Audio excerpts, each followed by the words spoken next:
de ceux qui quoi. C'est Féloche chez 7 milliards de voisins sur RFI. T'es de ceux. Eh bien, on parle de la réforme des retraites, l'allongement de la durée des cotisations. Nous travaillerons, c'est désormais certains, beaucoup plus longtemps dans les générations à venir. Alors, on parlait des inégalités en ce qui concerne la pénibilité au travail, pour ceux qui occupent un emploi pénible, essentiellement physiquement d'ailleurs. On n'a pas encore parlé des femmes. Entre les femmes et les hommes, il y a de vraies inégalités sur la retraite moyenne, sur la pension retraite que touche un homme et une femme, plus de 30% de différence en moyenne. À cause bien sûr de la maternité pour les femmes, du temps partiel qui découle d'ailleurs souvent de la maternité. On travaille à temps partiel pour conserver un peu de temps pour s'occuper de ses enfants.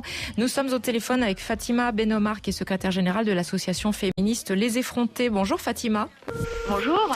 Le gouvernement en France prévoit des compensations désormais pour les retraites des femmes que vous jugez insuffisantes, ces compensations, tout comme de nombreuses associations de femmes à l'heure actuelle qui se mobilisent.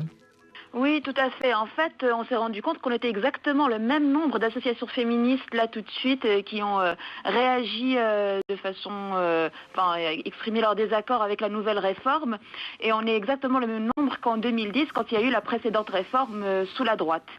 Donc, par rapport à ce que vous avez dit, alors effectivement, il y a tout un tas de choses qui expliquent le chiffre de 38% d'inégalité de pension entre les femmes et les hommes. C'est plus proche de 40 que de 30. Il y a les inégalités salariales, évidemment, puisque les pensions sont calculées selon les salaires. Et ça fait 20 ans que les inégalités salariales n'ont pas régressé, ça reste autour de 27%.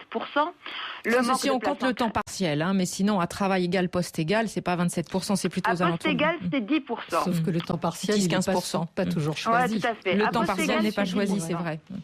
Et le temps partiel, 83% des emplois temps partiel sont occupés par des femmes. Ce n'est pas exactement les femmes qui sont forcément parce qu'elles sont mères, parce qu'on trouve tout un tas d'autres femmes qui sont pas comme ça. C'est juste qu'il y a beaucoup de métiers en ce moment, notamment les grandes surfaces, etc., qui préfèrent avoir des personnes en temps partiel. Donc c'est du temps partiel imposé. Donc les femmes, elles ont des carrières plus courtes, pour tout un tas de raisons. Et quand on allonge la durée de cotisation, forcément, elles vont plus galérer pour avoir des carrières complètes. Pour prendre juste le chiffre assez récent de 2008, il y a 60% des femmes qui ont validé une retraite complète contre 70% d'hommes. Concrètement, dans cette réforme, qu'est-ce qu'il propose, Monsieur le Premier ministre Alors, il y a une mesure, par exemple, sur le temps partiel, qui prévoit une compensation, en tout cas pour les temps partiels vraiment très faibles de 15 heures par semaine pour ces femmes-là. Voilà, alors l'essentiel de ce que je vais dire, c'est la démonstration que ce sont vraiment des mesurettes qui agissent un peu en trompe-l'œil, parce que ça ne va pas du tout rattraper les inégalités qui vont se renforcer avec l'allongement de la durée de cotisation. Par exemple, cette mesure par rapport au temps partiel, elle va concerner 4,4% des femmes et 1,1% des hommes, parce que ce sont les personnes elle ne concerne que les personnes qui travaillent moins de 15 heures par semaine. Oui, d'accord. Donc, ça touche une population trop étroite selon vous. En ce qui concerne la compensation pour les congés maternité? Alors, par rapport au congé maternité, déjà, les pères de 3 enfants, ils vont avoir une espèce de majoration de 10% dans leur pension, mais elle est calculée au prorata de la pension. Ça veut dire que les hommes, en fait, ils vont gagner plus que les femmes avec cette mesure, ce qui est complètement absurde et c'est un non-sens. Ce sont les femmes qui sont pénalisées dans leur carrière par la question de la garde des enfants, pour tout un tas de raisons, de stéréotypes de genre. C'est elles qui restent à la maison pour s'en occuper. Et par rapport à la meilleure prise en compte des congés maternité, c'est un petit plus, encore une fois, on parle de mesurettes. Je tiens juste à rappeler, et déjà ça concerne les départs anticipés pour carrière longue. Donc les femmes sont beaucoup moins concernées par les départs en carrière longue, puisqu'elles ont en général des carrières plus courtes. Et les femmes françaises ont en moyenne entre 1 et 2 enfants. Donc on parle bien de la prise en compte ou de la meilleure prise en compte de 16 à 32 semaines sur plus de 2000 semaines de vie professionnelle.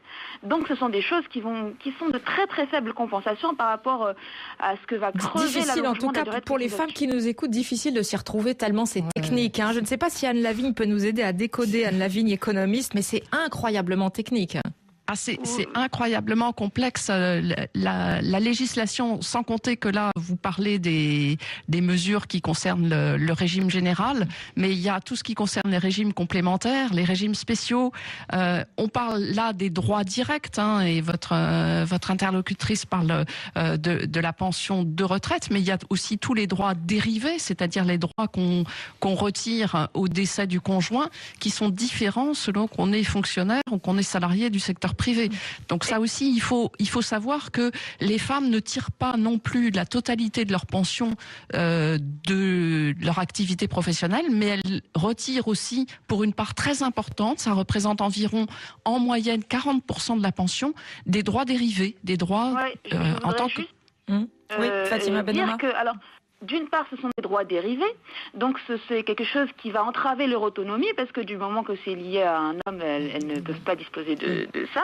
Mais en plus, aujourd'hui, il y a de moins en moins de femmes qui se marient. Donc qu'est-ce que ça donnera dans quelques générations? Cette génération de femmes retraitées qui ne seront pas mariées, qui seront beaucoup moins mariées, on aura moins de... Oui, mais elles auront travaillé. Oui, elles auront peut-être davantage travaillé, en tout cas avec une carrière plus linéaire. Merci beaucoup Fatima Ben-Omar, secrétaire générale de l'association féministe Les Effrontés.